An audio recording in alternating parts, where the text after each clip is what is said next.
दुनिया भर के केंद्रीय बैंक इन दिनों तेजी से सोना खरीद रहे हैं और यह रुझान अब किसी संयोग का नतीजा नहीं बल्कि एक सोची समझी वैश्विक रणनीति का हिस्सा बन चुका है।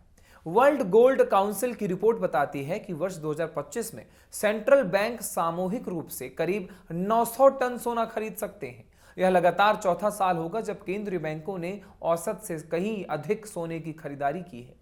विशेषज्ञों का कहना है कि यह प्रवृत्ति वैश्विक अर्थव्यवस्था में बढ़ती अनिश्चितता, डॉलर पर घटते भरोसे और नई आर्थिक व्यवस्था की तैयारी की ओर इशारा करती है। दरअसल सोना हमेशा से एक सुरक्षित निवेश, सेफ हेवन एसेट माना जाता रहा है।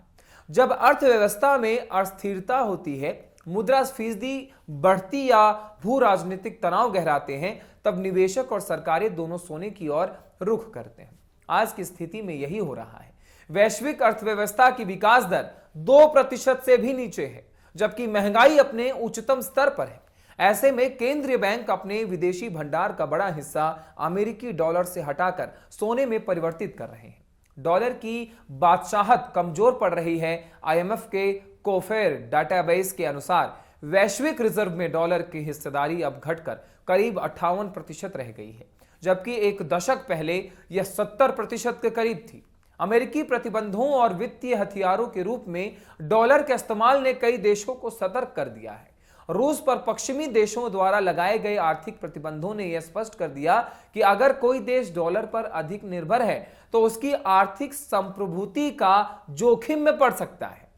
इसलिए कई उभरते राष्ट्र अब अपने भंडार में सोने का अनुपात बढ़ा रहे हैं, क्योंकि सोना किसी एक देश की नीति या नियंत्रण में नहीं आता। उसे घरेलू स्तर पर स्टोर किया जा सकता है और वैश्विक स्तर पर बेचा या खरीदा जा सकता है।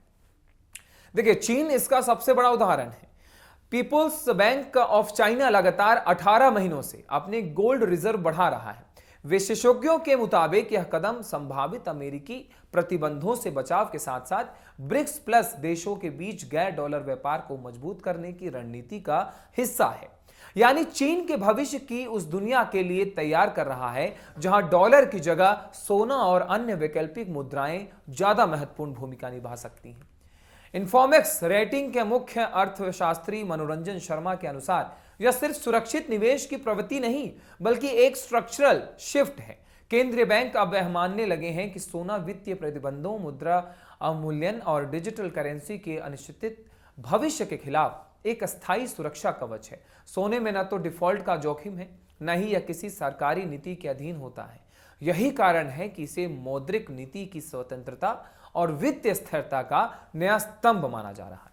इस रुझान का असर वैश्विक बाजार पर भी दिख रहा है। ब्याज दरों में बढ़ोतरी के बावजूद सोने की कीमतें लगातार ऊंचाई छू रही हैं। निवेशक अब ETF, सॉवरेन गोल्ड बॉन्ड और माइनिंग इक्विटी जैसे विकल्पों के माध्यम से गोल्ड एक्सपोजर बढ़ा रहे हैं।